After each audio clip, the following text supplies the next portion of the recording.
lagi iaitu acara 105 4x100 meter 10 hingga 11 tahun perempuan peringkat akhir.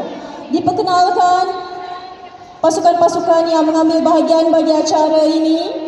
Di lorong yang pertama, kuarter SGKC Kepung 2. Di lorong yang kedua, kuarter SK Kiara Mas. Di lorong yang ketiga, kuarter SJKC Chung Kuok. Di lorong yang keempat, kuarter SJKC Jinjang Selatan.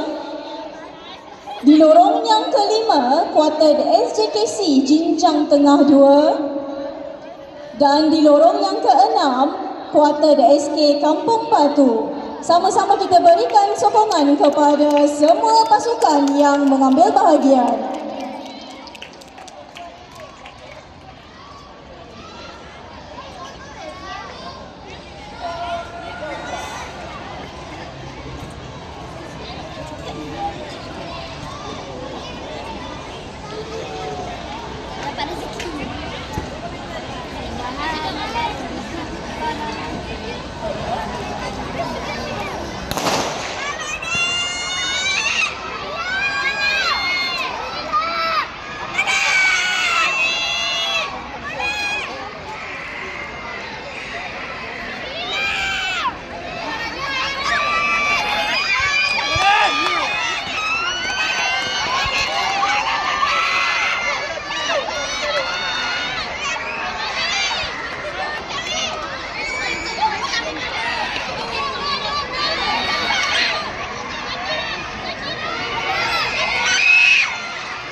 Mohon perhatian, berikut merupakan senarai pasukan yang layak ke peringkat akhir bagi acara 4x200 meter 12 tahun perempuan.